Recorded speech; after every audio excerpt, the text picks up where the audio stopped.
Hey, everybody, this is Diane. Hello, and welcome to Biters. And this is Marnell. Don't bury me. I'm not dead.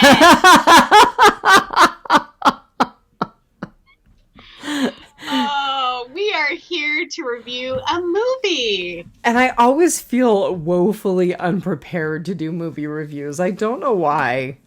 Don't worry, you gave me an extra hour. My life was a little chaotic, which we'll talk about in Housewives Corner. Good chaos. Yeah. So what movie are we reviewing? We are reviewing the 1988 film The Serpent and the Rainbow. And for some reason, I thought it had come out earlier in the 80s. It's right around the time that I would have thought it'd come out, because I totally remember being like 8 years old and watching this. And, you know, it might have been that. So 1988, that was when I graduated from high school. Oh my God, I'm totally aging myself on the podcast. And it might have been something that I had playing a lot in the rare times that I was home. Oh, and, you know, it was right around the awakening of Wes Craven and the house that Freddie built, which is New Line Cinema. Uh-huh. So you know me, Freddy Krueger is the only thing that scares me to this day. Yeah, no, totally. When I realized who the director was, I was like, oh, this is right up Marnell's alley. Oh, we will totally get into Wes Craven. I have to tell you, speaking of 1988, this is totally off topic. Dorothea Casperson. Do you remember Dorothea? She was my total gothy friend. I think I remembered, yeah. So we just recently found each other on Facebook again, and today she was kind enough to send me a picture of my high school senior picture. Oh my goodness. Because I didn't have anything. I mean, I never bought a yearbook, and the handful of pictures that I had burnt up in our house fire, so... I was going to say, anything you lost would have been gone on the fire. Yeah, so that was super cool. Totally off topic, sorry, biters, but you know how we are. All right, so I do have some numbers both for... Oh, wait a minute, we should do our ratings first. I'm sorry, I'm jumping ahead. Oh, yeah, I was totally going to let you jump ahead. I rated it, and okay, so I have to preface this by saying I do not rate this film based on anything Walking Dead-ish. It's just a film rating. So this does not compare to any rating that I have done for The Walking Dead. With that said, I rated it a 3.75 Flaming Coffins. Okay, we were super close. I rated it a 3.89 out of 5 painfully placed nails. Oh my goodness. You know, I didn't even write anything that down on my notes at all, but like it is at the forefront of my brain. The picture of Bill Pullman in his bloody underwear in the street. Yeah. Yeah. If you haven't watched the film, spoilers abound, and the nail was very painfully placed. That was a really big nail. All right, so I do have some numbers both for Walking Dead and for The Serpent and the Rainbow. So Walking Dead first. The tower was seen by 3.49 million people on the same day that it premiered. I have no idea why the dogs are barking right now. And they miss Rocky.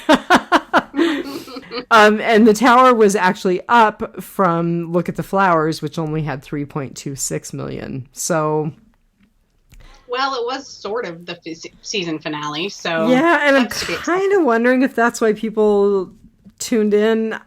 It'll be curious. It'll be interesting to see if the finale, when it finally plays, gets much viewing, or if people are just like, meh, you know, waited too long. Not in the timing, you know? Yeah, I wonder if it's going to be like, like, we already watched the finale. We'll watch it, like, the day before the season premiere. Or if people even remember it's on, they're going to have to hype it a whole lot. Right. I agree. I totally agree. All right. So the stuff that I had for The Serpent and the Rainbow it had a $7 million budget, and I was really surprised, but it made $19.6 million in its box office. Wow. So it was really it paid for itself quite nicely. In 88. Yeah. So this has to be because the movie, one, is based on a book, which is purported to be a true story. And two, it was 2 years off of the launch of the Nightmare on Elm Street franchise for Wes Craven, which earlier I mentioned that it was the house that Freddy built because Wes Craven saved New Line Cinema from bankruptcy with the Nightmare on Elm Street series. So 2 years after Nightmare on Elm Street, the first one came out, and he comes out with this movie. So I can kind of see that. Interesting. I did a lot of research. You did a lot of research. I totally didn't realize that relationship, and that was kind of the relationship that brought us this movie. Yeah, I don't know how Wes Craven got pulled into the film, but yeah, he did a good job, and there are definitely shades of Krueger in it. Yeah, I can see that. I mean, especially some of the reality, unreality, waking, dreaming. Right. Yeah. Exactly. Yeah. We will go there. Okay. And so speaking of actually not quite getting to our writer and our directors yet, or our writers and director. So I thought that the sequence that they gave us at the very beginning was a nice explanation of the title. Mm-hmm. So they talked about the serpent being representative of earth and earthly things, and the rainbow being representative of heaven, which I thought was very biblical. You know, the serpent in the Garden of Eden and the rainbow, Noah's rainbow, all of that. I mean, I really kind of had a very biblical moment. Yes, and then there were a lot of religious overtones. Oh, yeah, definitely. And then I kind of felt like the zombie's life is somewhere stuck between earth and heaven. Well, and they did mention that is because, you know, all of the creatures in between heaven and earth make their lives, but because man has a soul, he can go someplace darker. And so, yeah, I would think that being trapped inside of your body would be a living hell. Yeah. It brings to mind a book that I read called I, Zombie. Not to be confused with the television series. And what? So uppercase I. Right, zombie, right. Not, yeah. And the zombies in the book were basically souls trapped in decaying bodies, and it was really interesting. You very much saw it from their perspective, with their intellect still very much intact. Oh, mm-hmm. Not quite as nice as oh God, what was the warm bodies? Warm bodies. I was going to say warm hearts. Warm bodies. No, yeah. not quite like that. No. Yeah, not a feel-good zombie story like that movie. No, definitely not.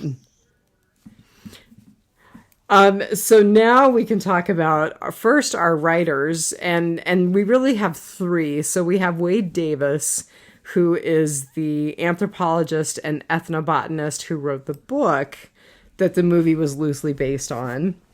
Mm-hmm. And I just think he's super interesting because he's a Harvard educated scientist and a Harvard employed scientist.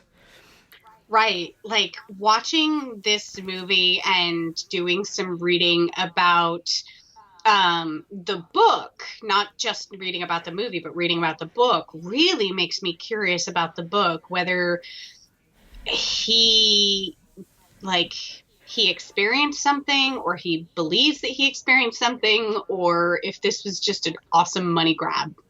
Yeah, I don't know. I mean, I actually have the Wikipedia page pulled up about the book so that we can talk about that a little bit at some point. Because I don't know how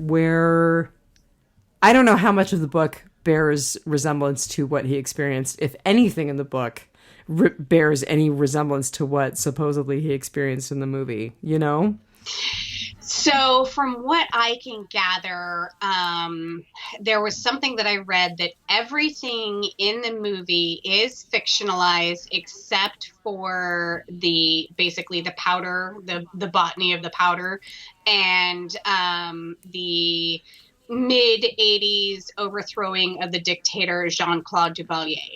Okay, so a lot of the like really supernatural kind of stuff that they gave us was heavily fictionalized. So he didn't purport to have those supernatural experiences. Yeah, I think he wrote it sounds kind of maybe like he wrote a little more of a first person, this is what I experienced. I'm not saying whether it's real or not. And the movie totally took poetic license. Huh. But I have not read the book, so... I've been kind of tempted to put it on my Kindle, but my God, I'm still slogging through what is a really fun book that a friend recommended to me, but I just am reading really slow right now.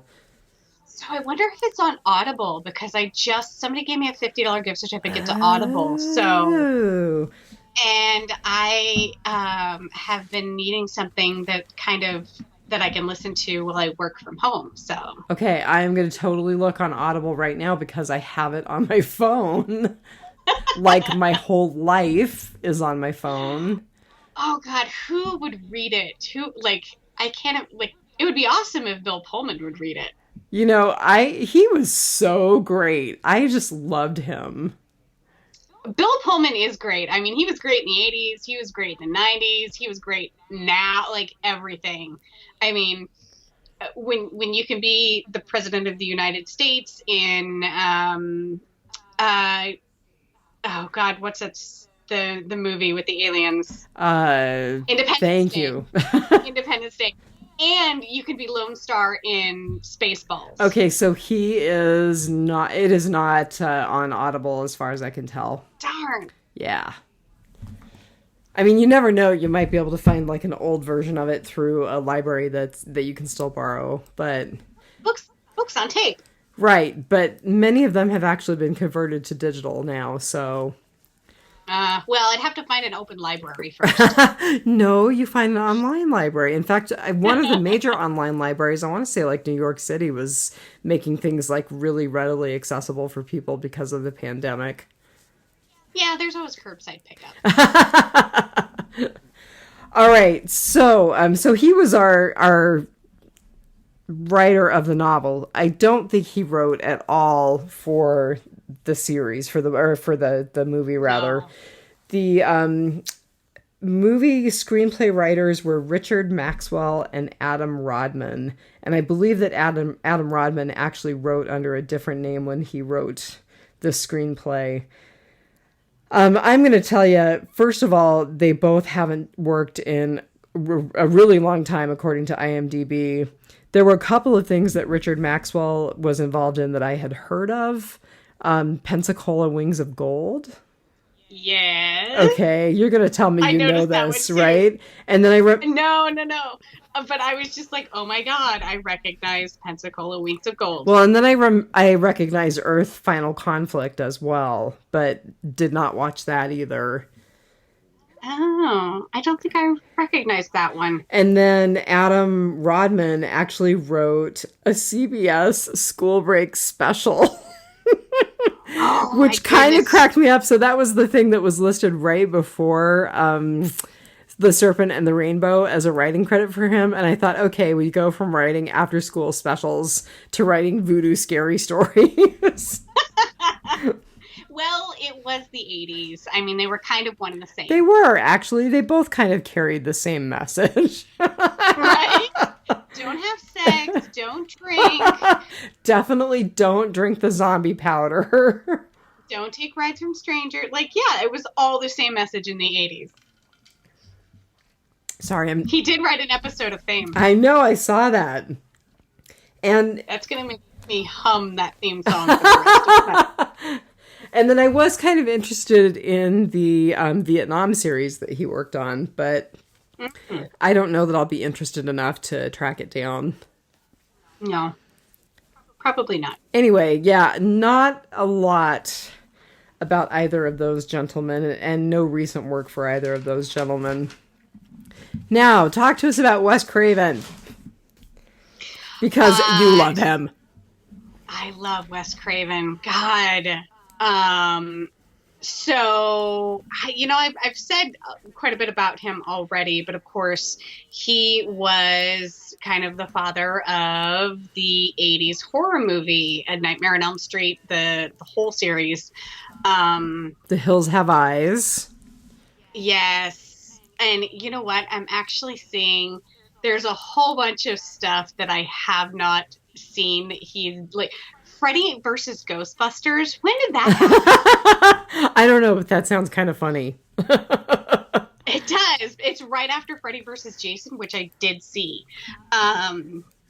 So, I mean, he produced like literally the house that Freddy built. Like, there is so much. There's all of the Nightmare on Elm Street movies, the spin-off movies. There was a show called Freddy's Nightmares, which was kind of an after-schooly special where Freddy hosted the show, and it always had some sort of message about like bullies or drinking That is or just dieting. twisted. Also wrote Pulse, which I think we've talked about on the show. I don't remember talking about it. Is there some involvement with Walking Dead? Well, kind of.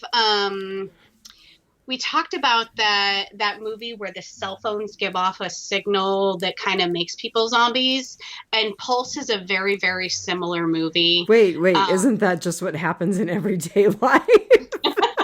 See, and that was the message, is like our technology is making us zombies. God, yeah, there's so much, and he kind of does what Stephen King does, and he actually kind of makes an appearance in some of his movies. Okay, I'm going to tell you that my favorite cameo of all of his cameos, because I looked through the list, Jay and Silent Bob Strike Back. As himself. Oh, that's funny. I don't remember him in it. I'm wondering if he directed the movie. It has to be when they're coming out of the theater talking about the movie at the end of the movie. I don't know. I will have to watch it again for the 1,000th time and try to figure it out. Right. So, and then he recreated the horror movie in the late 90s with the Scream franchise. So Scream 1, Scream 2, Scream 3, Scream 4. There's a Scream TV show. He's the kind of the father of the smart horror movie. There's a really good one called Red Eye. Have you seen this one? No, you're the horror queen, not me.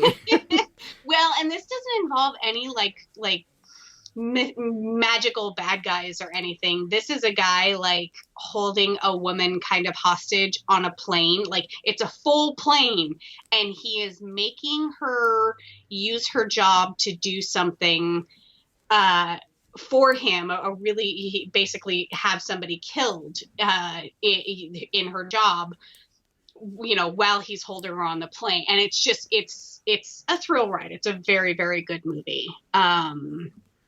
So yeah, I'm sure that everyone out there has seen a Wes Craven movie at some point or another. I would agree. Even I have seen several, and again, I'm not the horror queen in this this podcast, so. All right. So featured cast, of course, had to be Bill Pullman. Of course. And I was really thrilled to find out that he was the child of a nurse and a doctor. Oh. Which, considering that healthcare workers are kind of the heroes of the day right now, it made me feel good to read that about him. So he actually, he just has such an interesting story, and I think that he has continued to do really useful things, which made me really happy. So he started actually in a building construction program at a university in New York, and then ultimately transferred to a theater program. He did graduate with his BFA from SUNY, and then he has an MFA and an honorary PhD from the University of Massachusetts Amherst. So he's very well educated. He did some theater, but he really became known because he starred in kind of 3 breakout, very different films in a row. So he was in Ruthless People, he was in Spaceballs, which you mentioned, which is a hilarious movie, and The Accidental Tourist with Gina Davis. God, I remember the name. I don't know if I actually saw it, but I loved Ruthless People. I will be honest with you and say, of the 3, I can honestly say that I only remember seeing Spaceballs multiple times. Oh, that's funny. Christian Slater's sister. I cannot remember. Helen Slater, Danny DeVito, Bette Midler, the judge, the guy from Fast Times at Ridgemont High. God, I cannot remember his name. Judge I'm not Reinhold. looking at it right now. Yes, Judge Reinhold. Just a hilarious movie. I cannot believe that is his first movie credit. It's not his first acting credit. His first acting credit is Cagney and Lacey. Right. I thought that was pretty funny. I was like, oh boy, that's aging us big time that we remember Cagney and Lacey. We gotta, I remembered all of those actors and actresses off the top of my head. That's how much that movie sticks out in my funny. 6-year-old brain. So the thing that I will say about him currently is what a cool guy. I mean, he actually supports the Pullman Women's Health and Birthing Center in his hometown, at the hospital in his hometown, which is Hornell, New York. What? Yeah. That's amazing. Yeah. And he's an MS Society ambassador, so he's active in health issues. And boy, having worked in neurology for just a little bit, I'm here to tell you that MS is a thief. It's a terrible disease. So, did you read that he actually lost his sense of smell after a head injury and a 2-day coma? No. Oh, that makes me so sad. Yeah, that may have a tie-in. Well, not a tie-in to MS in terms of the disease process, but certainly in terms of neurology and a tie-in to neuro. Right. Yeah. He should be a TBI ambassador. So I thought the other thing that was super cool is that, and this is very rare, he has been married to the same woman since 1987, his first wife, Tamara. They have 3 kids. His daughter is actually a singer-songwriter, and one of his sons is an actor. So did you know his wife is actually in this movie? No, really? Yes, she is. So there is an extra. She is the blonde woman who stabs the needle through the guy's cheek, who is under the kind of the Oh, yeah, spell. in the voodoo extravaganza. Right. The dancer. Yes. So that blonde woman is his wife. Oh, that's super cool. No, I did not realize that. You really did do a deep dive. You know, what's funny is I did some cursory reading on the movie, and I just like Bill Pullman. So I will point out that he did do an episode of Law & Order SVU in 2008. He did. I did see that. And I'm going to have to say, of all of the things that he's done, and boy, he's done a lot. Probably While You Were Sleeping is my first favorite, and Independence Day is a pretty close second. The original Independence Day. Love that movie. Still love that movie. Yeah, you know, I just caught the second one on cable the other day, and yeah, not great. They should have left well enough alone. The first one was amazing. Yeah, they totally should have left well enough alone. Yeah. Anything else about Bill? He is currently in the TV series The Sinner, which we keep talking about that, right? Yes, I encourage everyone to at least watch season 1. Um, Season 2 was not that great. I have not watched. I don't think there's a. Is there a third season? I don't know. Is he in season 1 though? He is definitely in season 1. There Okay. is a third season. I have not watched season 3. Season 2 was okay, but definitely season 1 was good television. And he also has, looks like a movie in completion called The High Note.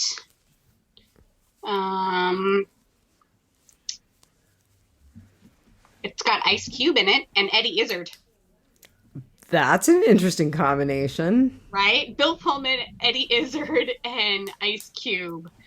And Dakota Johnson, who was the chick from 50 Shades of Grey. God, don't get me started. I'm Yeah, telling you. Okay, so I tried to read the first book. I got maybe 2 chapters in, and I was like, this author cannot write her way out of a paperback. Dreadful. I Horrible. did not even bother. Oh I my haven't God. watched the movie. I just like. I'm one of those empathetic people that feel embarrassment for people, and so I cannot watch that movie. Any Well, of them. you know, all I can tell you is that I did not get the hype about the book, except it finally made porn acceptable, you know, for 100 Million Housewives. I don't know. That's because you and I have read good erotica. I'm pretty sure that Erica Jong made porn acceptable decades before E.L. James came along. The Fear of Flying. If you haven't read that, oh my God, that's a great book. Well, God, I mean, if you're really just that interested in smut and Rollicue, Right? yeah. All right. So, on to this kind of leads us right into housewives housekeeping. I I read have to books. say that Nick and I what was that? I read books. So Nick and I actually finally binged Picard, and it was really good. I have not watched like the last 2 episodes. Oh my gosh. You know, even though I wasn't as attentive as he was because I was sewing masks while we were watching Picard, I was really happy with it. It was really good. I have been very happy with it so far. I kind of, I don't know if it was like too drawn out or it lagged in the middle or something. Like, I think it is very, very binge worthy. I have been trying to watch it like week to week, and that's not really working out for me, which is why I haven't watched the last 2 episodes. So I think I probably just need to go back and just binge the whole thing all at once. You know, we binged it in a matter of a few days, and it was definitely binge worthy. Now we are watching Discovery, and thus far I am not as enamored, and I think part of it is that we don't have relationships to the characters. I mean, we had really a relationship to Picard. We saw cameos from various people from Next Generation. So, you know, there were definitely relationships there that made it very meaningful and very much something that we wanted to keep watching. We're still working on developing a relationship with the actors on and the characters on Discovery. So I think, and I've probably talked about it on the show before, my biggest issue was with Discovery is its pre-Federation. Right. So it does not feel like a Star Trek. It feels like a television show about like space exploration and conflict and, you know, new aliens and civilizations and things like that. But it does not feel like the Federation because it's pre-Federation. I am definitely not digging the pre-Federation Klingons. Oh, right. I'm struggling with them. They actually kind of remind me a little bit of the orcs from the Lord of the Rings movies. Okay, so have you watched Orville? No, but I need to, and I think that you can binge it. I think you can binge it on Hulu. Probably it's a Fox property. Yeah, I think it's on Hulu. you have got to watch the Orville because it is the Star Trek that we were all asking for. And the Krill make much better than Discovery Klingons. Oh, interesting. Okay. Yeah, I've heard amazing things about it, and I'm definitely looking for more stuff to binge, so we'll have to get on that. Yeah. So I have actually been watching something on Netflix. It's a documentary called Dirty Money. And it is all about the horrible industries in this country, and companies that do horrible things for money, like payday lenders, and how like Volkswagen falsified their emissions testing, and like God, there's one episode about Jared Kushner and how his family made their money, and it's all these awful people, awful rich people, so it's okay to hate them. It sounds kind of depressing. It's so interesting though, because I actually helped somebody out. What actually got me into it is I actually helped someone out of a situation with a payday lender that is featured in one of these episodes. Oh, really? Yes. Apparently they were doing business on one of I think it's a Navajo reservation, and because the states don't have authority over tribal governments, and so like basically the tribal governments can do anything and not be busted by the states. They can be busted by the feds, but do you know how hard it is to get the feds involved when you're a single mom and you're on your third payday loan, and you're like you've paid 3 times as much as how much you got in the first place and can't get out from under it. Like nobody cares. And like it's like what they were doing was just, and of course it was actually some other horrible venture capitalist that was taking advantage of this tribal organization. They were just the middleman so that you could have an LLC under them and skirt the law. So yeah, it's a really great show. It's called Dirty Money. It's on Netflix. Well, I downloaded the app for Curiosity Stream. What is that? Have you been seeing the ads for that? No. So it's a collection of documentaries. I love documentaries. And it sounds, it looks right now like it ranges from science documentaries to, hey, try this new vitamin fad, to look at the aliens. So it's like all over the map. But I thought, you know what, for $12 for a year, I'll give it a try because I need to find something healthier to watch than news press conference. And Tiger King. And Tiger King, which, by the way, there was an additional episode, kind of an addendum with Joel McHale hosting. Did you watch it? I watched it, and because I was like, he was completely self-deprecating. It was really funny. He was like, yes, basically I'll do anything for money. So like people who were, because I was like, why is Joel McHale trending on Twitter? And then I was like, oh my God, Tiger King. And people totally ripped into him for being like snarky to the people he interviewed. I'm like, you guys obviously don't know Joel McHale's shtick. Right. Like, that's just him. Yeah. It didn't make me like anybody good. better. So it made me feel a little sorrier for the guy who was his campaign manager. Yeah, he was a little sadder. Yeah. But the one guy who got his teeth fixed, he looks like he's doing good. And is Saf transgender? Yes. So I think they misgendered him on the Tiger King show, and Joe McHale, and the updated episode, gendered him as a him. So I think he was misgendered because of maybe transitioning, or they didn't know or didn't consult with him. Because I'm going to be honest, I thought Saf was a girl. I think Saf was a girl, but he said, there were more people offended on Twitter than I was. He's like, I don't care.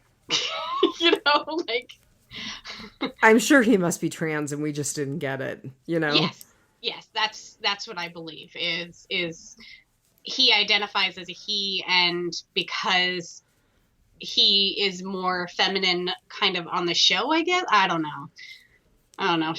Badass for losing that arm and just be like, whatever. The only one person who was not on it was Carol Baskin. I'm so disappointed. She killed her husband. She killed her husband. Paul Holt is going to find you. That's right. You mentioned that. Yeah. Oh, man. I gotta listen to his podcast. You have to let me know what it is and I'll listen too. Okay. Okay, so my only other thing is that I am benched again. I heard. How are you today? I feel fine. So I was sick with a GI bug on Tuesday, which is my Monday, so I didn't go in. And we're starting the whole take your temperature twice a day. And it's not just the honor system anymore. We actually have someone sitting at the door taking your temperature as you're coming in. And I woke up on Wednesday morning and thought, I was sick. I better take my temperature before I go in. I had a temp. So I called and I'm like, I've got a temp. What's our cutoff? Mine was 100.5 and our cutoff is 100. So now I have to be 3 days without fever to go back. God. I know. It's just crazy. That is insane. We have a quarantine project. Or we had a quarantine project until like an hour ago. So we were fostering a 9-month-old German Shepherd named Rocky, who is just the sweetest dog. I have never met a better mannered puppy. He is such a good dog. And we thought the other housewife was going to adopt him. She was kind of making noise and then she said no. So I think it was too sudden for her. Ah, okay. Yeah, I think it was like, and he was so in demand. How many days did you have Rocky? Well, 2, 3? So we had him 2.5, but what happened was after the Real Housewife backed out, our neighbor had kind of made a joke, oh, don't show my boyfriend because my boyfriend wants a German Shepherd. Well, she came over to pick up some things that she had stored at our house today, appropriately socially distanced, of course, and met Rocky and fell in love. And as of like an hour before recording, they were finalizing the adoption fee and the adoption contract, and he is now at their house. I'm so happy. But, so here's the addendum to the Rocky story. Chloe, the 1-year-old German Shepherd dog who needs a foster, is coming to us this week. Oh. Right? Maybe Dawson doesn't need a brother. Maybe he needs a sister. Maybe he needs a sister. I don't know. We'll find out. Oh, I love German Shepherds. I love dogs. And I'm so happy every time I see a story, and there have been multitudes of them, about shelters being absolutely cleaned out of adoptable animals during this pandemic. And I really, really hope that everyone who adopts a dog while they're working and living and trapped in their home, dog or cat, does not like abandon them after we all go back to normal, and I'm making normal in air quotes. Like when we all have to go back to going to an office 8 hours a day or whatever, they're for life, people. They absolutely are. Yeah. Yeah, we don't know why either of these German Shepherds were abandoned, but boy, I will tell you, Rocky is one of the best behaved puppies I've ever met, and it sounds like Chloe is pretty sweet too. Aww. Oh, and I just want to say one more good thing before we move on to our goods, bads, and uglies. So you remember the fundraiser that I did a few weeks ago for Cowboy Sammy, which was a patient's dog. Yes. So I finally got my poop in a group this week and got together the donations that came out of that fundraiser, because his medical needs were not nearly as intense as we thought they were going to be. So we were able to give $400 to the local food bank, which God knows all the food banks need it right now. Absolutely. $400 back to the rescue that we work with. And I haven't gotten it arranged yet, but what I'm going to do is do a $400 gift card at Petco for the local animal shelter, and then they'll be able to go and shop for food and for other things that they need. Oh, I God. know. So thank you so much to everybody who contributed to the fundraiser, because we helped Cowboy Sammy, and that didn't cost very much at all, and the people who contributed were like, no, just take the money and do something good with it. Yeah, that's amazing. And you posted on one of the Facebook groups that we're both in today, a girl, uh, her dog who was on a leash attacked a smaller dog who was on one of those zip line leashes. Yeah. And she actually is paying the medical bills for the other dog, even though it's not her dog's fault. For her little dog charged the dog on the leash, and you offered to pay money, and I'm like, I'll chip in, because that's just crazy. That's crazy nice that you're doing that. I mean, most people like would walk away even if it was their dog's fault, and this poor woman, and like her husband's hours got cut, and like she got laid off because of COVID, and I'm just like, oh my God, I've got $50, like, and it's just, there one small GoFundMe for somebody in need, and you can make a difference, not just in that person's life, but obviously in the lives of many now. Yeah, definitely. That's so cool. Yeah, so some good things, and not too much COVID talk, Steve. Nope. Which, by the way, Steve and Diana did a COVID PSA. Good for them. They did. I meant to listen to that today while I was at work, but work was absolutely crazy with COVID-19 stuff. So I'm sure. Yeah, because I work at public health. Exactly. I work harder. I swear, I'm busier at home, and it's because I think it's because I have less distraction. Like my interaction with my coworkers has to be more mindful, because I have to like type it out. So I'm not just like stopping and chatting at people's desks every 20 minutes, or they're not coming to my desk every 20 minutes to chat. Every time one of us gets up, we're all chatting, And so now it's just like work, pet the dog, work, go up and fill a dog bowl, work, get a snack for myself, work, like, man, I'm productive now. Working at home is hard for me. It is hard. I am very, very fortunate to be just the two of us and have a 3-bedroom house, so that we have a bedroom, an office, and we have a spare bedroom that is now an office. So we have a very good segregation of workspaces. So just so fortunate. All right, you guys, we had a few technical difficulties with my sound, so we're back. Somebody put a voodoo curse on Diane's laptop. That is exactly what it is. It's because I wasn't as enamored of this film as I thought I would be, and now I've been cursed. Would someone please stop messing with my voodoo doll? So you're going to have to leave out some pipe tobacco and the good rum for Papa Legba. And, something nice for the brownies, just to make sure that the Irish fairies are happy too, All right, so we are headed into Whisperer's Corner, and I only had a couple of things, but one of them was a giant surprise, and one of them was a pleasant surprise earlier in the week. So the first one is AMC is developing a spin-off movie for Norman Reedus. What? As Daryl.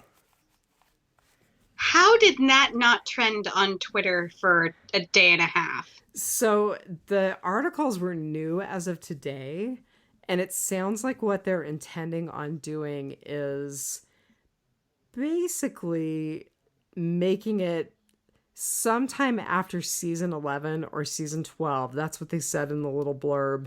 And they're basically going to show him searching for Rick. So apparently Judith does spill the beans. Right. And apparently there are a whole bunch of Merle flashbacks. Wow. That's cool. Yeah, so that was a big surprise. Didn't say when it was coming out. It didn't say if they were making it now with that as the time frame. I suspect they're probably going to make it now and then market it after whichever season is appropriate. But that was a biggie. And then the other one, and this is thanks to Phil Parrish for telling us about this earlier in the week. Jeffrey Dean Morgan and his wife, Hillary Burton, are going to be hosting a show called Friday Night with the Morgans starting tomorrow night. What platform? It's going to be on AMC. Okay. And they are doing basically kind of a reality show from their farm, which is called Mischief Farm. And they're kind of just wanting to do something cheerful to lift people up and to kind of, help people connect in this really challenging time.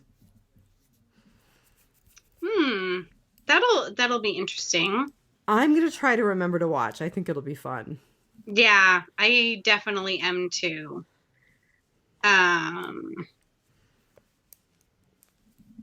Did you have anything else? I didn't really. The only other thing that I had was something that I kind of got sucked into by the title. It was like, you didn't realize all the drama that was going on behind the scenes for Walking Dead. And I was like, what? So I clicked into it, and it was all about the Frank Darabont lawsuits. And man, Frank has a dirty mouth on him. His email, I finally read the text of some of his emails back and forth with AMC. He was nasty. Yeah, not nice. Not a nice human. Good director, not a nice human. Or maybe good director, good human, just extremely frustrated human. Okay. But yeah, not nice. Yeah. I would like to share Thomas O'Mara has reminded us all that on Friday night, his friend Addie Miller's movie will be released. Right. You can pre-order now on Apple. It is called Behind You. And of course, it's a horror movie, so you know where I stand. Maybe we'll have to do that one in the hiatus. Yeah, but I'm totally making you watch Night of the Comet this season. I know. Are we going to do that? Are we going to do that next? Am I going to get it out of the way? I think so. All right. You'll have to tell me where I can watch it. Okay. It kind of keeps with the zombie theme. Ah, okay. Yeah. Yeah. Did you see the thing I tagged you on Twitter on The Walking Dead on AMC? I want to say yes, but refresh my memory. There is a cute little PSA done by Kaylee Fleming. Yes. Oh my God. And she's just so adorable. Adorable. Yes. So, go to The Walking Dead on AMC on Twitter. If you can post it to Biters, you should, because it was really sweet. I will try. Basically, you are not in this alone. We are all here with you. So, she's just so great. And she's so age appropriate, but so wise beyond her years at the same time. I know, like, she does it from her bedroom with her little glasses on, her hair in a messy bun, and it's like a normal kid's bedroom. It's not like it's a Kardashian bedroom. Or as I always think in my head, a Cardassian bedroom. Cardassian. Was that Deep Space Nine? Yes, it was Deep Space Nine. Yep. That's funny. Well, I think we're about to head into our goods, bads, and uglies then. I think so. Do you want to go first? Or you want me to go first?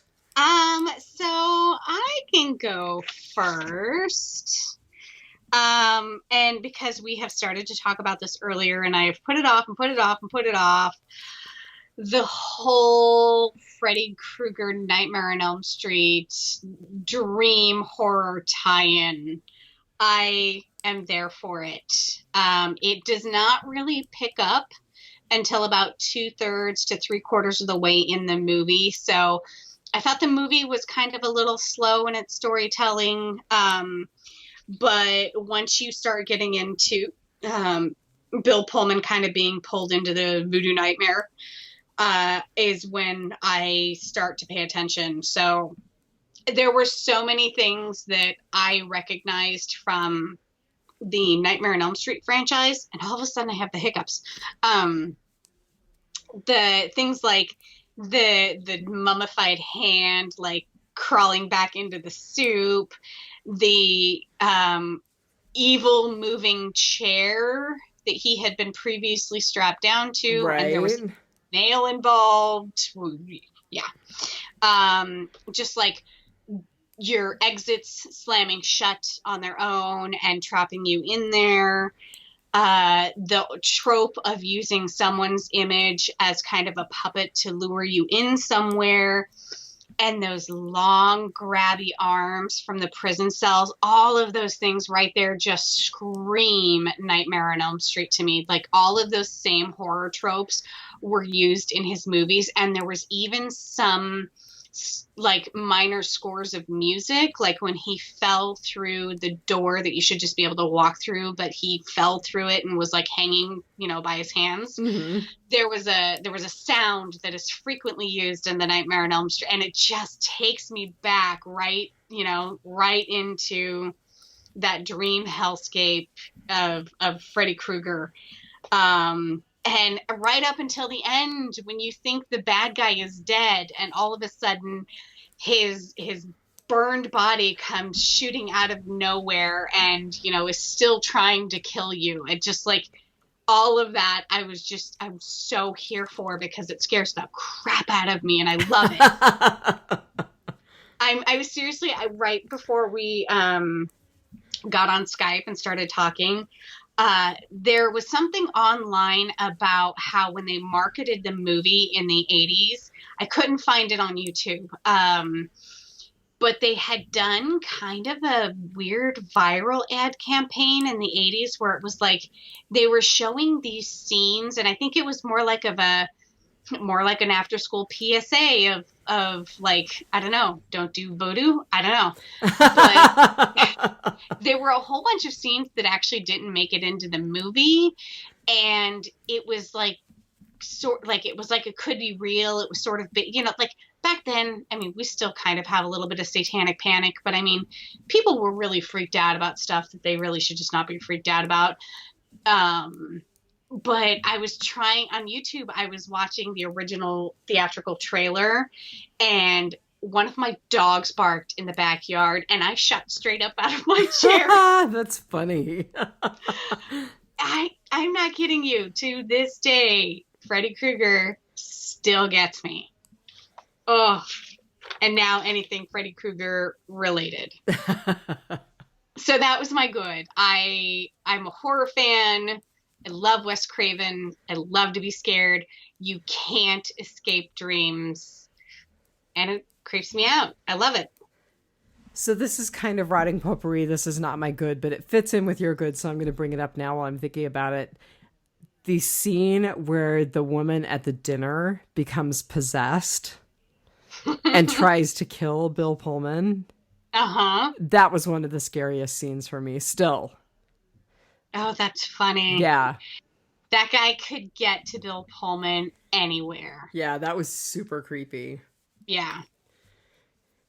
Well, so go ahead. What was your good? Well, so my good was actually that it made me really curious about the book, and it made me want to read the book. And I'm still kind of hemming and hawing about whether or not I'm going to buy it. I probably will, because I really want to separate Hollywood from his actual experiences and his actual research and see what he wrote about. Well, it's only 304 pages, so right? yeah. Oh, I was actually going to bring up the book that I'm reading right now, which is called Strange Practice, and it's really fun. The main character is a doctor who is a doctor to the paranormal. And I'm really enjoying the heck out of it, but I'm so tired right now. I read like 2 or 3 pages and then I'm done. So it's taking me forever. So The Serpent and the Rainbow is going to be way down on the list if I do put it on my Kindle. Yeah, and I just bought the giant hardback cover of the Mira Grant News Flesh series. Oh, nice. Gonna It's reread all it. of the books and the book Nice. compendium in one. So, yeah. Well, I will read this eventually and I'll report back, because that was my good, is that it just made me really want to separate the Hollywood from the real experience and see what what happened to him when he was in Haiti. Right. Right. Agreed. All right, you're bad. So my bad, and I unfortunately think it has a lot to do with when Wes Craven got involved in the movie. He kind of made it a Wes Craven movie, Right. which I loved, but so the movie is 98 minutes long, so just over an hour and a half. The original cut of the movie was 3 hours long. What happens in that other hour and a half that we are missing? Yeah, I want to know what they did with another hour and a half, because, yeah, it was kind of long for me as it was. I feel like we missed a lot of the story that would have talked more about, like, the political unrest that was going on in the country, and it would have talked more about the death squads that Captain Petrard? Oh, I have to look up his name. Oh, the guy that was basically in charge. The bad guy, the bad voodoo guy of the Tonton Lecoute. Petrard. Yeah. Petrard. I think we would have gotten a lot more fill-in on the political unrest and his role in it, because he wasn't the dictator. He was just the dictator's right-hand man that made people disappear into black sites, and I kind of feel like we would have gotten a little more elaboration on some of the religious practices and beliefs and everything, and what maybe had happened to him prior to this when he was in the Amazon with the shamans and things. I just felt like there was a whole lot left on the cutting room floor. Do you think maybe we would have gotten more from the pharmaceutical company and that whole aspect as well? Because I have so many questions about that. I really think so, and I think it was really, really ahead of its time, and I will kind of go into the pharmaceutical aspect for it like I did. I did a pretty deep dive into this. Okay, I will too, because I have some observations as someone who used to work in the pre-op and recovery areas of a day surgery. Excellent. About anesthesia. So good. I'm glad we're going to go there. Okay. Yeah. So I was really, really disappointed that I feel like I missed a lot of movie, which makes me another reason why it makes me interested in reading the book, is because I kind of want to get. He definitely. I mean, I feel like whatever he experienced over there was only heightened by the political and socio turmoil that was going on.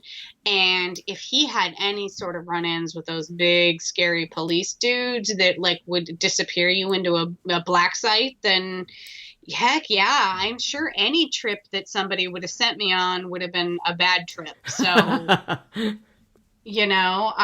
don't discount anything that he went through. It was, a crazy time.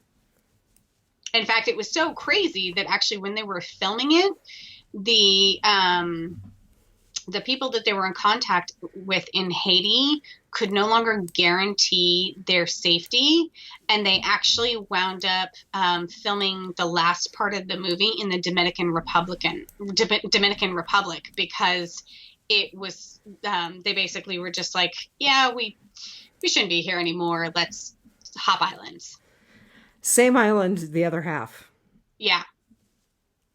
But man, going to any Caribbean island that's cut in half, it is a different world on the other side. Man, you go to the German side or you go to the French side, and it is totally different. That's funny. Yeah, there's a definite line down the middle of those islands. Well, so my bad was not nearly as cool as yours was. It was just looking back now, looking back with, my gosh, basically 30 years of time. Some of the effects were kind of hokey. Like the Corpse Bride was pretty hokey. Mm-hmm. And I felt like the sex scene was gratuitous and predictable. Yeah. It was really kind of lame. I just didn't need that. Yeah, it was boobies for the sake of boobies. It totally was. Yeah. Not that none of us don't like a good boobie, but but it did kind of detract from the story. It didn't add anything to it. Didn't add anything, so I was like, unnecessary. Yeah, I agree. So it was a minor bad, but that was my bad. I mean, we go from booby to bubbly, but bloody whitey tidies, and that just was not a great transition.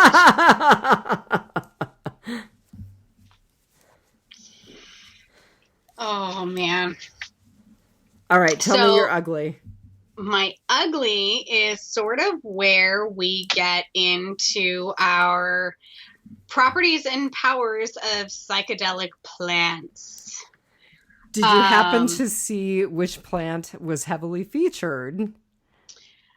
I think that I did. So the thing that was pretty heavily featured in the powder itself was dextrotetroxin. No, it's the thing in the pufferfish. So the interesting thing was, let me pull it back up. So yes, definitely, possibly some of the chemical from the pufferfish, although some of the scientists who analyzed the powder that was brought back by Wade Davis said there was little to no tetrodotoxin in the samples. Okay. But Datura stramonium. Jimson weed. Which harkens back to the Michonne episode. It does. Yeah. So, Datura stramonium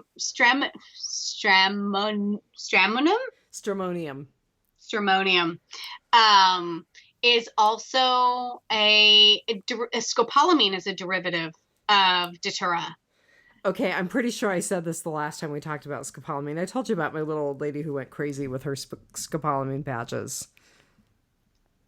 Oh, but you have to tell it again. I vaguely remember this. So I had this sweet little old lady as a patient who was on a cruise with her new husband. They were quite elderly. They were high school sweethearts who had met back up. And she decided that if one scopolamine patch was going to fix her seasickness, that surely two would be fantastic. And she actually ended up having a psychotic break. And it was awful. And she was the sweetest little thing once the scopolamine went away, once we got the patches off and essentially detoxed her. Yeah. It was pretty ugly. She was like that chick at the dinner party. Yes. Yeah. Yeah. So one of the big things about scopolamine is it is actually used as, quote unquote, the zombie drug. You will hear many anecdotal, but there are many of them, so not all of them, are not true.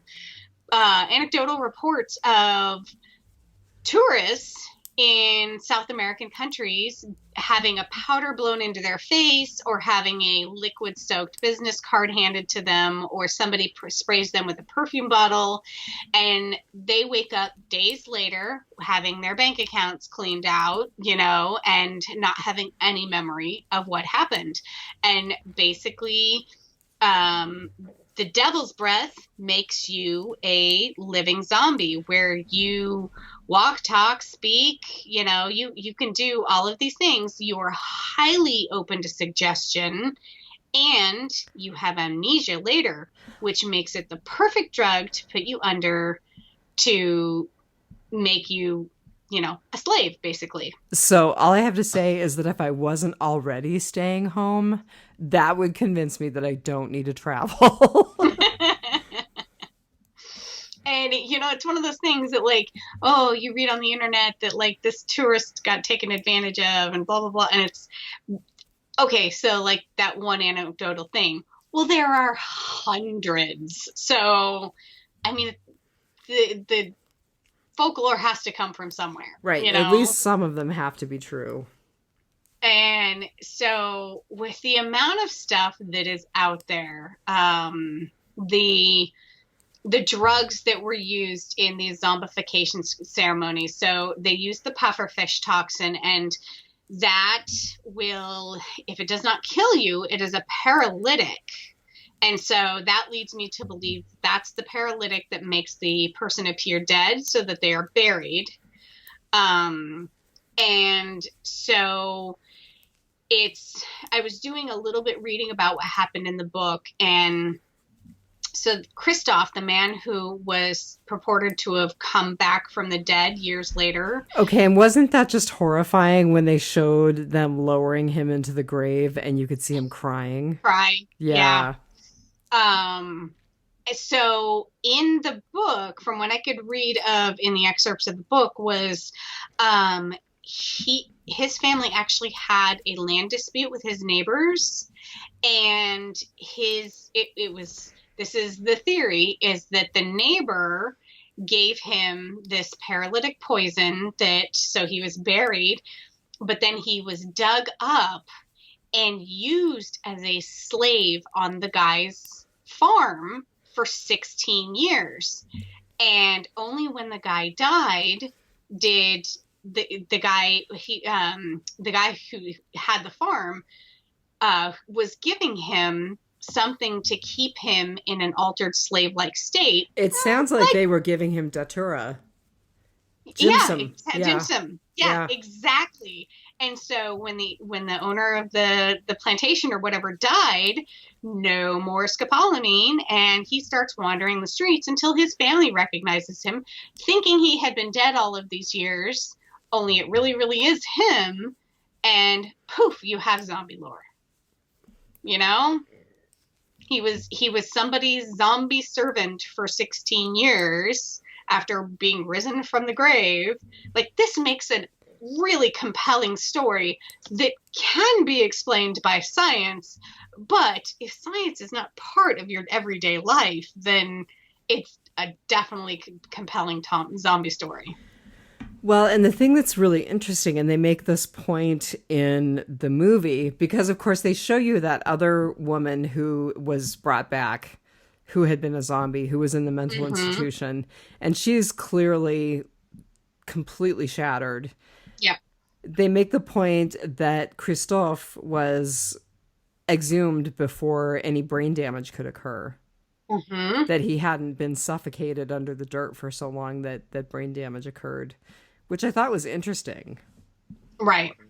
And I don't think also just suffocated, but terrorized, I can't imagine the psychological effects of being buried alive and for any length of time. And if maybe she had to dig her way out of her own grave, like, yeah, I can't fathom that. But, so the drug that was taken back in the show and the plethora of drugs that he had brought back from the Amazon to Big Pharma. To Big Pharma. And the Big Pharma guy was appropriately smarmy. So, it's funny. The movie was kind of ahead of its time in that we are just now exploring psilocybins for actual medical purposes. I think we're exploring those for depression, though, aren't we? Well, so a lot of people are microdosing, and it's helping with a number of different anxiety, depression, things like that. But you also have, and I'm going to probably pronounce this wrong, ibogaine. Spell it for me. Ibogaine. Not familiar with it. So BuzzFeed did a really, really good documentary called uh, treatment tourism, and it was on Netflix. I'm not guaranteeing it's still on Netflix. And a lot of people have been going over the border to Mexico to get treatments via ibogaine because it blocks the opioid receptors. So if you have an opioid Oh, addiction, interesting. you take ibogaine and your body immediately stops craving opioids, and opioids do nothing for you. And so here's the thing. You still have to address the reason why you took opioids in the first place. So it's not a cure-all. Like, yeah, it'll cure the hard part, the symptom, the hard part physically, but a lot of the users that went back are people that didn't deal with the issues that they had before they turned to drugs. Right, and we have drugs that do that on our market right now. I Right. mean, You've got naltrexone, al buprenorphine, yeah, the alcohol one, Vivitrol, Vivitrol. which is naltrexone. So naltrexone can be used for opioids or alcohol. Buprenorphine, which people know of as Suboxone, is used for opioids. Yep. Yep. But right now, they're only doing it in Mexico because, it hasn't been studied elsewhere and not approved and all of these other things. But like I said, BuzzFeed did a really good documentary on it and the use of it. And then you have things like ayahuasca. Which I know there's actually quite a bit of tourism, shamanic tourism, people going and trying to experience some sort of revelation with ayahuasca. Right. Not gonna lie, I'm kind of interested in it. I kind of am too. Maybe we need to take an ayahuasca trip to Brazil. Yes. After the pandemic is resolved. Right.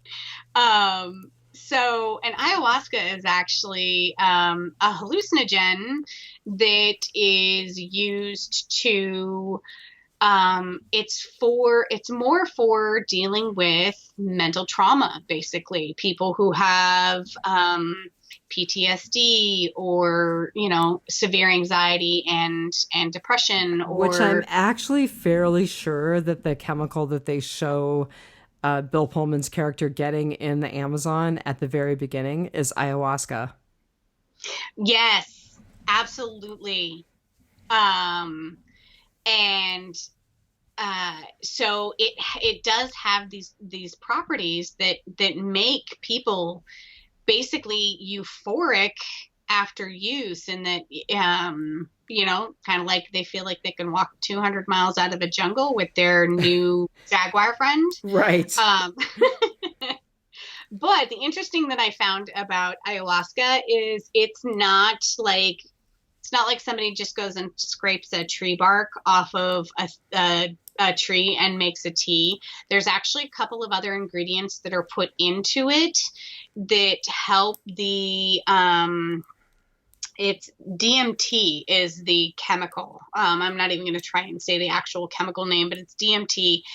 And there's something that it needs to help bind to the receptors in your brain. Otherwise, it's a very, very short trip. And the whole reason why you take an ayahuasca trip is because it is prolonged, and it's supposed to clean you out, not only mentally, but also physically, if you can imagine that.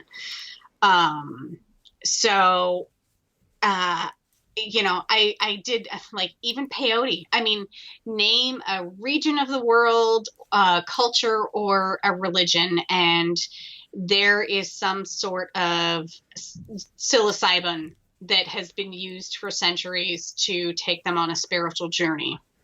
But even peyote is being looked at as helping people kick alcoholism in a lot of tribal nations. Interesting. Yeah. So my ugly was just the whole interest in the botanical side of big pharma, and how we have outlawed the use of all of these strange and weird drugs like shrooms, and all of a sudden we're like, That might be the cure to cancer. So the only thing I will say about the drugs talked about in this movie and about the way that they presented them is they basically presented them as something that would make you be paralyzed and seem like you were dead and not be able to respond, but you were essentially still aware of everything that was going on. Mm-hmm. That is not something you want in an anesthesia experience. No. That is kind of what people are trying to avoid when they experience anesthesia. So I was really kind of muddled about that. I didn't feel want a didn't feel like heartbeat that and a writing. respiration. Well, we want a heartbeat and a respiration, but we also want amnesia. We want you to not remember being on the table. Yes, and it was funny. The scopolamine, I think, had actually, for a long time, it had been, no, it wasn't the scopolamine. It was the datura stramonium, the Jimson weed. Like, it was used by doctors but for women in childbirth so that they wouldn't feel pain during childbirth. But come to find out, they still felt the pain. They just didn't remember it later. Which honestly is the way a lot of our anesthetics work.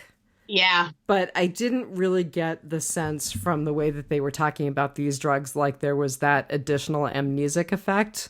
I mean, it really made me feel like they were looking at this drug that basically made it seem like you didn't have a heartbeat or respirations and made it seem like you weren't there, but you were there.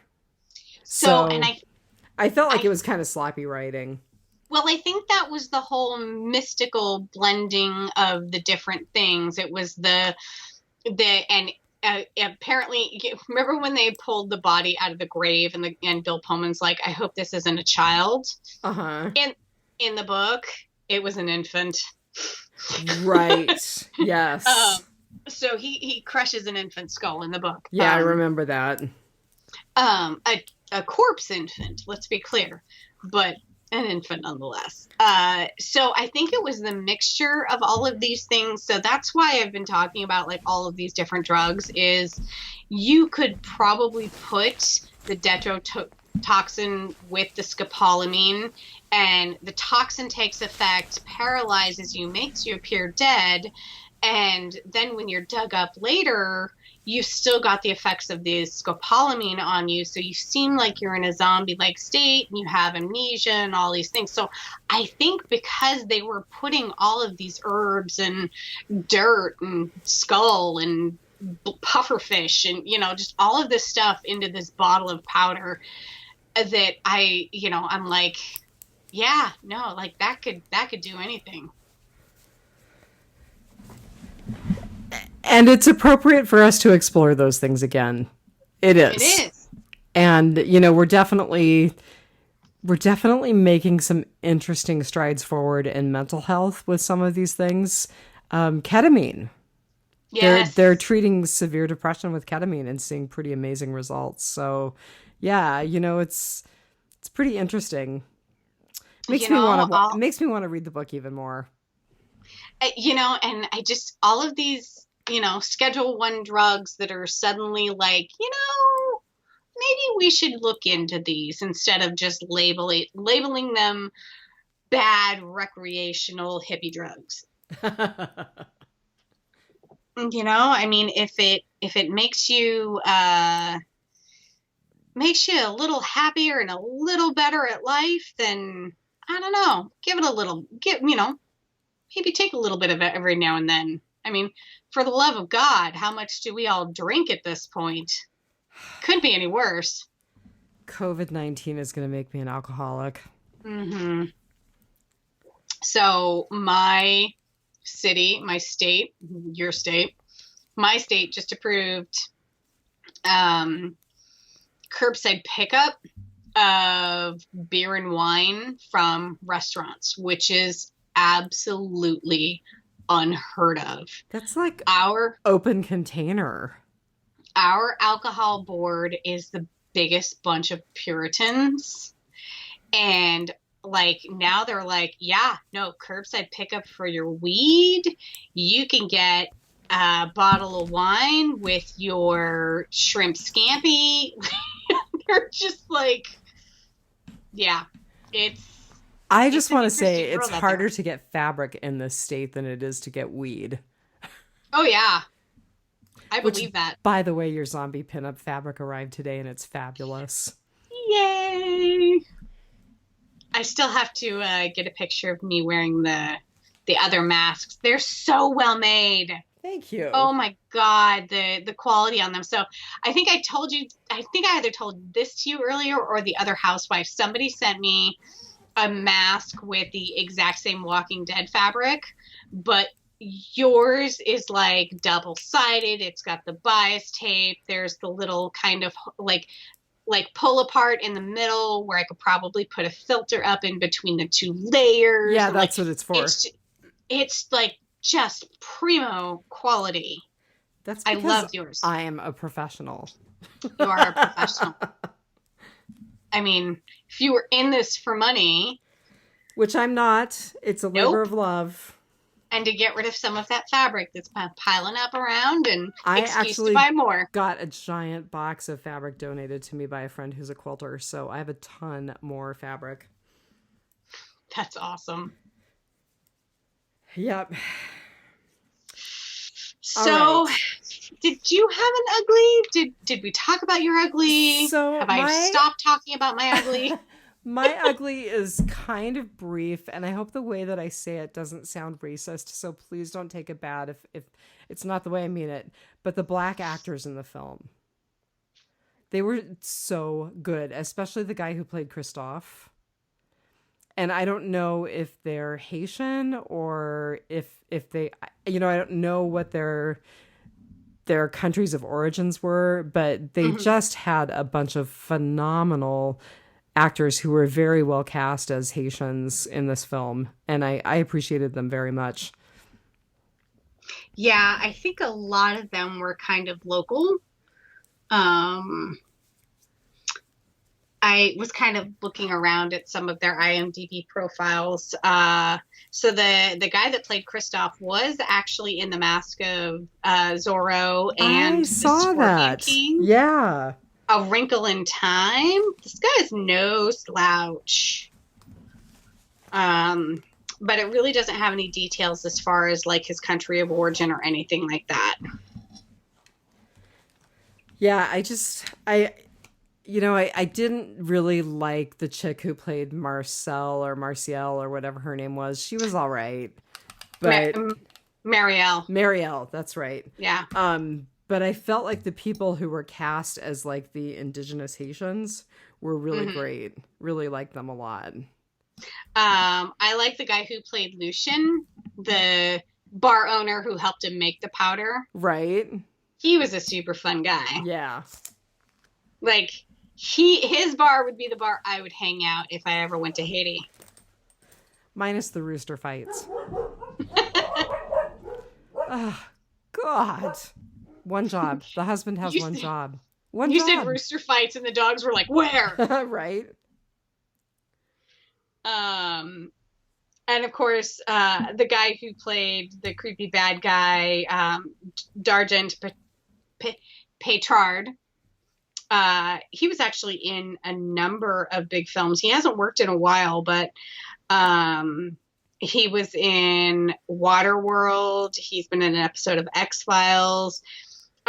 He was in A Vampire in Brooklyn, which did have a Wes Craven tie-in, but I forgot. I was just going to say that was a Wes Craven movie.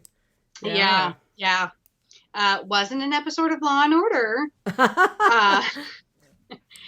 He was in Waterworld with Kevin Costner, Starsky and Hutch. I mean, a lot of what we would think of lesser known actors in this movie had a lot. They have worked quite a bit, and some of them are still working to this day. The woman who played Marcel, Kathy Tyson, is actually coming up in a movie that was produced out of the UK with the cast is Joan Collins and Luke Goss. And I know people don't think that they know Luke Goss, but if you saw Hellboy, Rise of the Garden Army, Golden Army. He was the prince in it. So imagine him like all painted in white with long blonde hair and badass swords. But that movie is called The Loss Adjuster, and it's coming out this year. So, yeah, a lot of the lesser known actors, really, really, when you do a deep dive, they are big actors and actresses in their own right. And I bet she's still gorgeous. She was a very pretty woman. Oh, I'm sure. Yeah, I haven't seen any up-to-date photos of her. And then did you recognize the two other bigger stars we had in the movie? No. So it was the guy from BioCorp, that was Paul Guilfoyle. And you will know him from NCIS. I'm sorry, not NCIS, CSI. You will know him from CSI. Well, he's also in shows like Blind Spot, The Good Fight. He was in Air Force One, LA Confidential. He's a fairly big actor. And then Michael Gough, who I feel like we all have to know him as Alfred Pennyworth in a bunch of the Batman films. Oh, very cool. He was the main character's kind of academic connection who got him tied into Big Pharma. I totally recognized his face, but I didn't do the dive to figure out who he was. That's interesting. And may I just say, like, for 32 years ago, dude was still old. Yeah. I'm like, oh my God, is he the Crypt Keeper now? What's going on? That's pretty funny. So we're in Rotting Potpourri, I think, at this point. And I think we've talked about a lot of our Rotting Potpourri, and we're running fairly late. So I'm not sure that I have a lot else. I don't. I did mention Papa Legba earlier. Did you catch him in the film? Yes, he was leading the funeral procession at the beginning of the film. Yes. Yeah. So for those of you the beginning of the Haitian portion of the film. Right. He's the guy with the black and white painted face who looks like a skeleton. Right. In the top hat. Excuse me, in the top hat. He's also known as the Baron Samedi. Oh, I did not find that in my research. Yeah. He is very popular in Haitian voodoo. Of course, this is kind of the theme of the movie.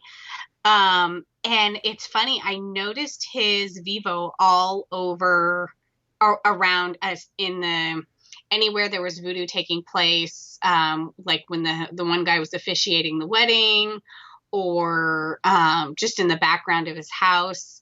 And his Vivo is kind of like his sigil or his symbol. And I mean, if you type in Papa Legba and search Google Images, you'll come up with his Vivo.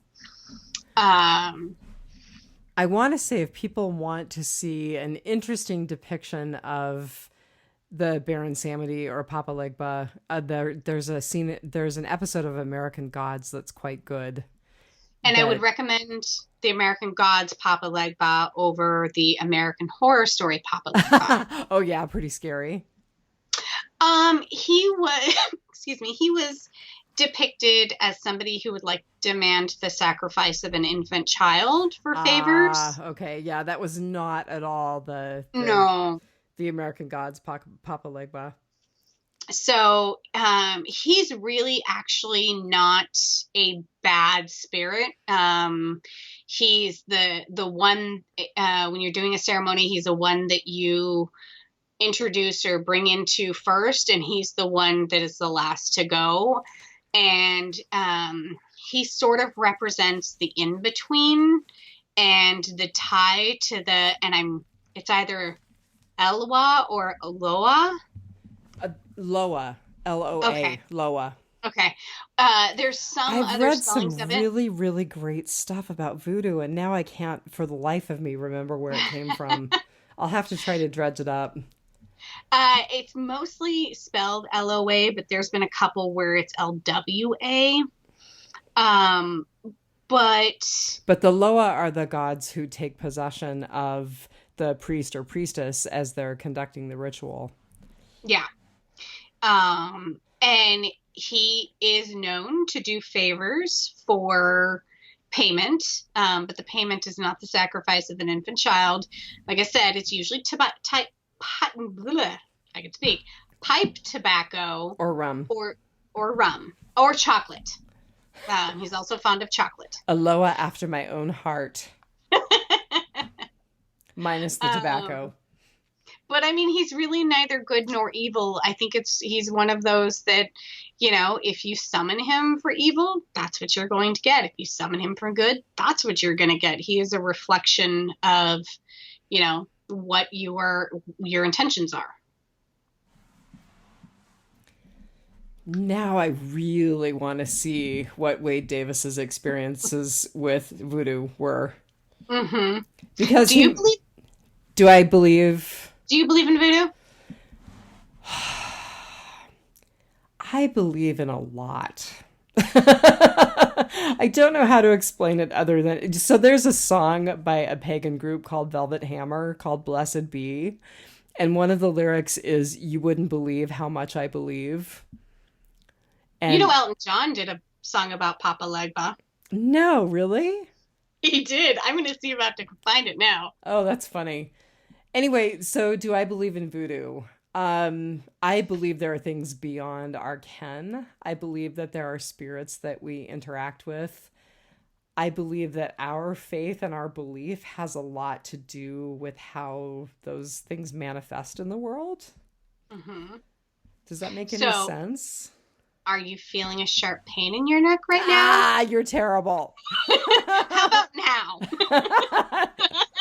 You're terrible, Muriel. I am awful. No, but I agree with what you were saying. I believe in the power of belief. And so whether it's voodoo, whether it's prayer, whether it's meditation, the power of positive or negative thinking definitely has influence over us. I mean, it has been scientifically proven that people kind of can boost their immunity, if they pray for good health, if they meditate on good health. I think that, kind of what you put out there, does affect you and everything going on around you.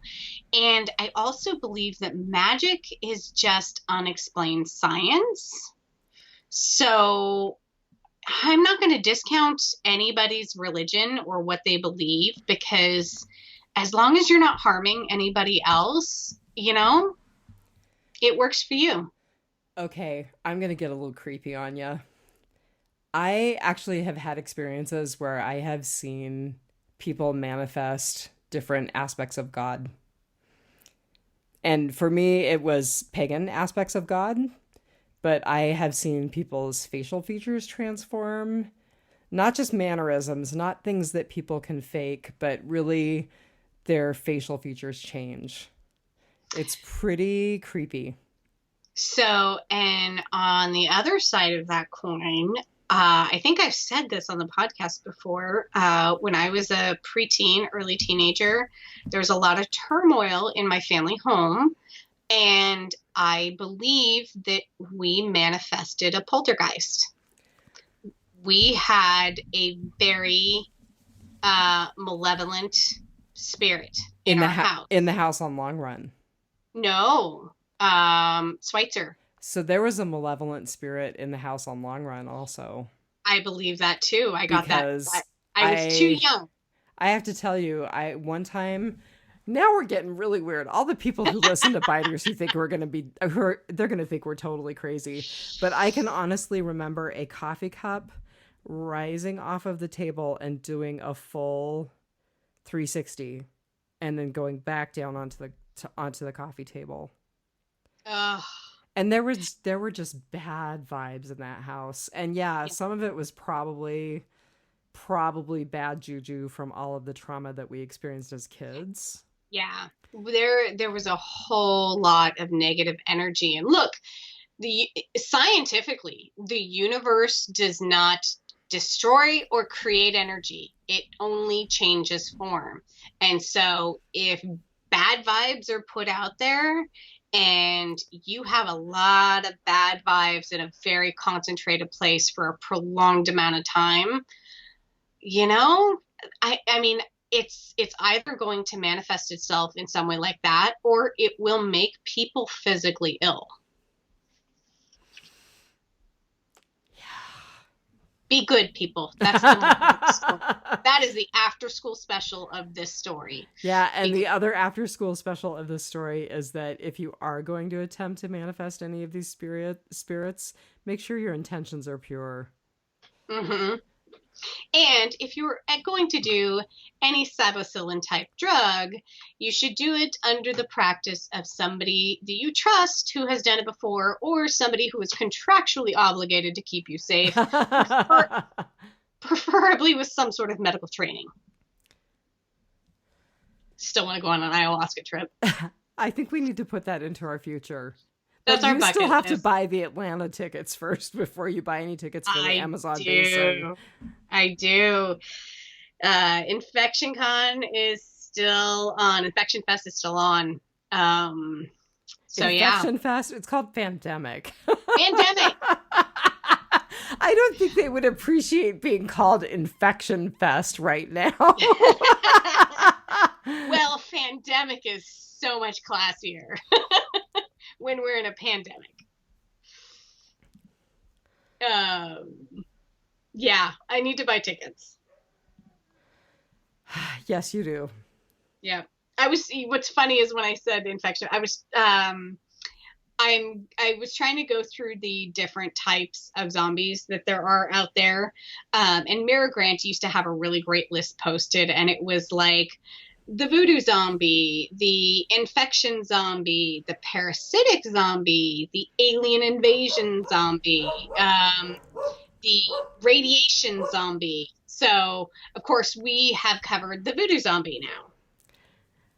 I think the parasitic zombie would be the girl with all the gifts. Because that is related to the cordyceps parasite. Yeah. I was thinking, so I guess there's a couple of branches of the parasitic zombie, because I was thinking of the movie Slither, where it's a creature that needs a host to control. It's kind of like any parasitic symbiotic relationship, like what's that one you get from litter boxes? Toxoplasmosis. Oh, that one kills me, because like it takes control of your brain and makes you like cats more. It makes you want to get more cats, so you get more toxoplasmosis, so you spread it around.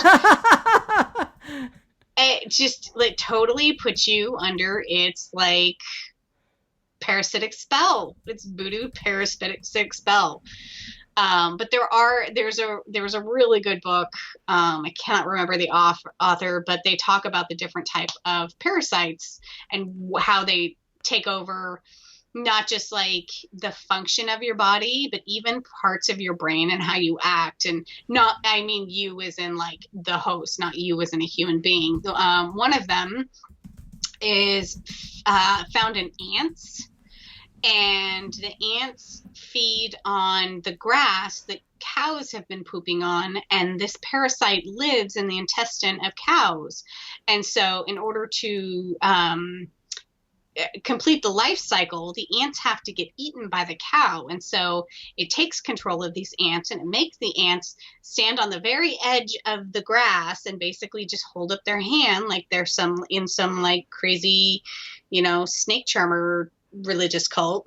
And then the cow eats the grass that the ant is on the blade, and voila, the parasite is back in the intestine.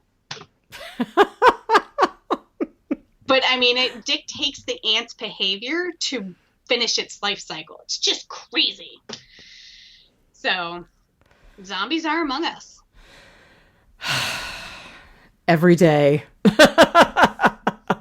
I'm actually going to order something, Diane, and I'm actually going to post the link for it to the Biters page, because it is a super, super interesting piece of art. Okay. And it looks like it's a kind of like a medical chart of the 350 varieties of zombie. Fun. Yeah. It splits it out into living and dead zombies. I mean, that's one of the first, like, here's where we split off. And of course, a living zombie is, you know, like maybe someone who's been risen by the dead in voodoo. And if you just like destroy the body, you break the, you know, and if you shoot at the chest, you're okay, you know. Or maybe it's a parasitic zombie where if, you know, the host dies, the zombie dies.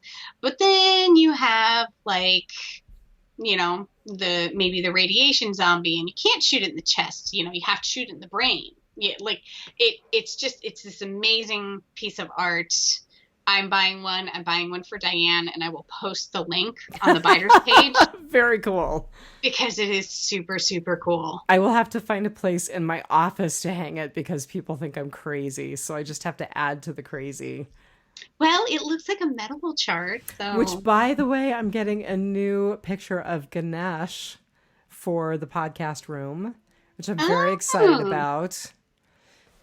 And one more thing I want to say before we go. So I have a friend who is a director of nursing for one of the hardest hit nursing homes in the United States right now. They've had many, many tragic COVID deaths, and his patients are really suffering. They're isolated. There's a lot of depression. His staff is demoralized.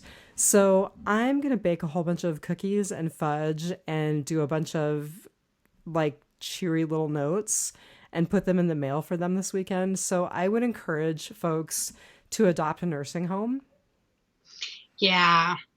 I cannot imagine the isolation they're have to be going through, because their own families can't even visit them, you know? Please adopt a nursing home. All you have to do is send one card that says any resident care of X nursing home, and it will get delivered to some resident and make that person's day. That's cool. All right. That is very girl, we got to hang this up. All right. Before we go, we saw the jaguar as his totem spirit animal. Diane, what is your totem spirit animal? I don't know. Not like a dog or a horse. I mean, I would say it's a dog or a horse. Those would be the first two go-tos for me. The tiger that ate Carol Baskin's husband. No, I would say a dog or a horse, or if I really had to get metaphysical on you, probably Ganesh the elephant. Yeah. If you saw my Facebook post the other day, I really want to say like a husky dog or something like that, because I love my husky bandit, and we've had him almost 10 years now. But I really, really got to go with trash panda. I am a raccoon all around. Like, I love to eat. I love to lay around. Like, yeah. I'm total trash panda. That's my totem animal. That is so funny. What is your totem animal? I don't know why. Biters. Okay, I was gonna say I'm feeling bad that I'm yeah. No, I want to know who our Biters family totem animals are. I would say Brian's is that feisty cat. Feisty cat or like grumpy cat? Oh no, they have this amazing cat in their house now. I would say Brian's totem animal is his cat. Oh, that's right. He's kind of got a jaguar looking cat. Yeah. Yeah. His cat's gorgeous. Yeah. That's awesome. All right. So we are going to try and find and watch Night of the Comet. because there are technically zombies in Night of the Comments. Steve is laughing at me right now. And then what was the other movie that we were looking at? We had been talking about doing Overlord at some point, and we kind of, flopped on that, but we might think about doing that. Well, I'm proud of us for getting one. I mean, we're doing late in the week, but we got it out this week, so. Yes, and now I'm going to have to knit together the various sound files, so it probably is not happening tonight. Yeah, that's fine. All right, so until you hear from us next time, just remember, take it one dead day at a time. All right, everybody, have a good week. Bye. Bye.